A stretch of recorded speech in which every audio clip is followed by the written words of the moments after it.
একসাথে ৪৬টি যুদ্ধবিমান ক্রয়ের সিদ্ধান্ত এবং মার্কিন যুক্তরাষ্ট্র কিন্তু বাংলাদেশকে এ ব্যাপারে সমর্থন জানাচ্ছে। বাংলাদেশের ইতিহাসে এমন সামরিক কেনাকাটা এর আগে কখনো কেউ দেখেনি, যেটা এবার করা হচ্ছে। একসাথে ৩ দেশ থেকে ৩ প্রকারের যুদ্ধবিমান কেনা হচ্ছে। তার পাশাপাশি বহুল কাঙ্ক্ষিত অ্যাটাক হেলিকপ্টারও ক্রয় করা হচ্ছে অন্য একটি দেশ থেকে। তবে এবার যে উদ্যোগ নেওয়া হয়েছে, ইতালি, চীন, পাকিস্তান এবং তুরস্ক থেকে আসছে ভয়ঙ্কর সমরাস্ত্র। যেখানে ইতালি থেকে 10টি ইউরোফাইটার টাইফুন ক্রয় করা হবে, চীন থেকে ক্রয় করা হবে 16টি জেট এনসি যুদ্ধবিমান এবং পাকিস্তান থেকে 16টি জ্যাব 17 যুদ্ধবিমান ক্রয় করা হবে। তার পাশাপাশি তুরস্ক থেকে 6টি T-129 অ্যাটাক হেলিকপ্টার কেনার পরিকল্পনা রয়েছে।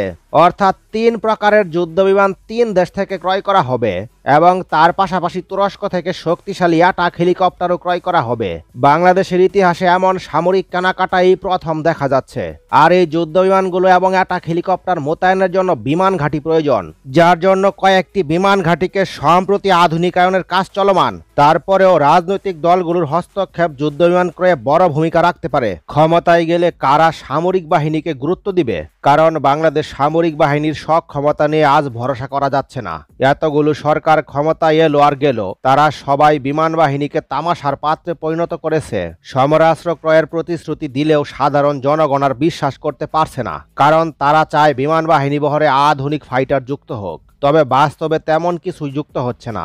সকলেই অধৈর্য ও বিরক্ত হয়ে বিমান বাহিনীকে নিয়ে হতাশা প্রকাশ করছে। এদিকে অন্তর্বর্তী সরকারের উপর শেষ ভরসা করা আদৌ সমীচীন হবে কিনা তা নিয়ে জনমনে দেখা দিয়েছে তুমুল বাকবিতণ্ডা।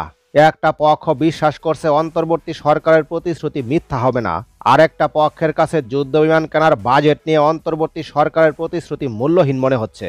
তবে রাজনৈতিক কোনো দলের পক্ষ থেকে সামরিক বাহিনীর উন্নয়ন নিয়ে তেমন মাথা ব্যথা দেখা যাচ্ছে না। আর এ কারণেই সামরিক বাহিনী অবহেলার বৃত্ত থেকে বেরো হতে পারছে না। এই ৪৬টি যুদ্ধবিমান এবং অ্যাটাক হেলিকপ্টার 4 দেশ থেকে ক্রয়ের জন্য উল্লেখযোগ্য কারণ রয়েছে। ফাইটার জেট কিনতে বিলিয়ন বিলিয়ন ডলার প্রয়োজন, তাই হুট করেই সিদ্ধান্ত নেওয়া বুদ্ধিমানের কাজ নয়। কোন যুদ্ধবিমানের নাম শুনলে শত্রুপক্ষ সবচেয়ে বেশি ভয় পাবে সেই যুদ্ধবিমানটি কিনতে হবে। তাহলে শত্রুপক্ষ প্রথম থেকে মানসিকভাবে অনেক চাপে থাকবে। বাংলাদেশকে সেই সিদ্ধান্তটি নিতে হবে। বিশেষ করে পার্শ্ববর্তী শত্রুরা কোন যুদ্ধবিমানকে সবচেয়ে বেশি ভয় পায় সেই যুদ্ধবিমানটি সিলেক্ট করতে হবে। আর এটি যাচাই বাছাই করতেই বাংলাদেশের সময় লাগছে। আর এদিক থেকে বাংলাদেশের সিদ্ধান্ত অনেকটা চূড়ান্তই বলা চলে। তবে ভারত কিন্তু বাংলাদেশের যুদ্ধবিমান ক্রয় ঠেকিয়ে দেওয়ার জন্য সব ধরনের চেষ্টাই করবে। এ পর্যন্ত যতবারই বাংলাদেশ যুদ্ধবিমান ক্রয় করতে চেয়েছে, ততবারই সেই প্রক্রিয়া তারা আটকে দিয়েছে। এবারও তারা একই পথ অবলম্বন করছে।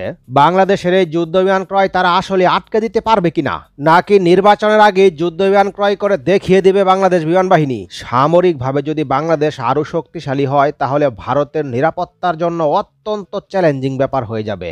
এর জন্যই মূলত ছোট্ট দেশ হলেও তারা বাংলাদেশকে জমের মতো ভয় পায়। ভারতের সরকার থেকে চাপ প্রয়োগ করবে, তা না পারলে ভারতের বিভিন্ন প্রতিষ্ঠান দিয়ে বাংলাদেশকে চাপ প্রয়োগ করবে এবং শেষ পর্যন্ত সফল হবে কিনা এটাই দেখার বিষয়। কারণ ইতিমধ্যে মার্কিন যুক্তরাষ্ট্র বাংলাদেশের পক্ষ নিয়েছে, তারাও চায় ভারত চাপে থাকুক। এ ব্যাপারে আপনাদের মতামত কমেন্টের মাধ্যমে জানিয়ে রাখুন। পরবর্তী নতুন ভিডিও সবার আগে পেতে লাইক, শেয়ার, কমেন্ট এবং সাবস্ক্রাইব করে রাখুন।